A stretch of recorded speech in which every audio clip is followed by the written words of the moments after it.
All right, so I just want to share what some people would call a NuhJet, a deep NuhJet.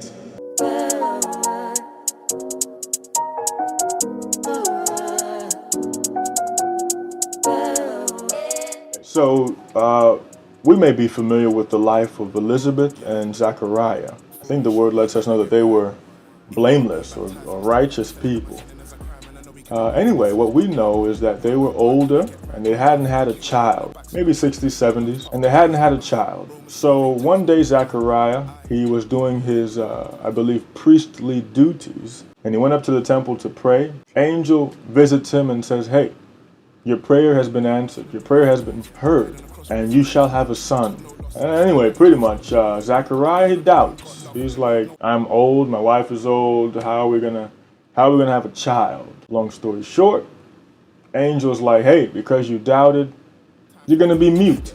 You're not gonna be able to talk until you call your son John. Until your wife has the baby boy, and until you call him John, you're not gonna be able to talk. Now, what I want to point out here is the word says the angel said, until these things come to pass, until you call your son John, you're not going to be able to speak.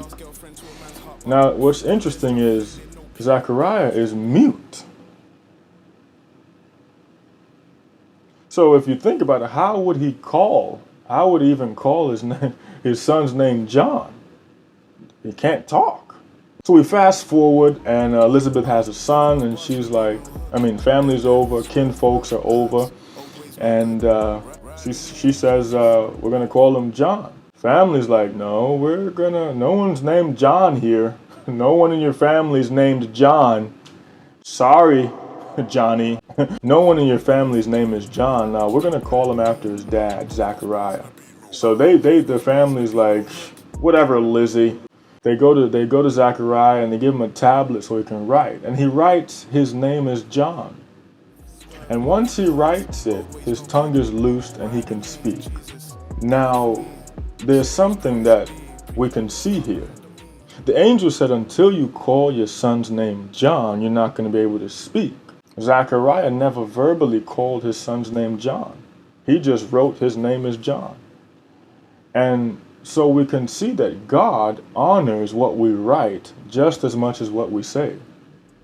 And this is just a word of caution. Sometimes there can be a temptation to just kind of blur the lines on some documents, or people when they're writing something, falsifying information, whether it's taxes, whether it's citizenship, whether it's marriage, at work, financial, whatever it is, many people, they can fall into the temptation of putting false information down. And they may not feel that bad because they didn't outright say the lie, or they didn't outright say the false information. But here we see that God honors what we write just as much as what we say. So just a word of caution, a word of insight. Just as careful as we may be with our tongue as Christians, let's remember that what we write is seen just as important. All right, so that's the little NuhJet that I have. All right, thanks for watching. Till next time. I'm stepping like a felon, and my sinning is a crime, and I know he came and died for my sins, but why? Why can't I get right? Got love for the king, I don't wanna backslide. Had gas in my lungs, puffed on the YAYA. Romans 5:8 tells me that I never that time see the Lord.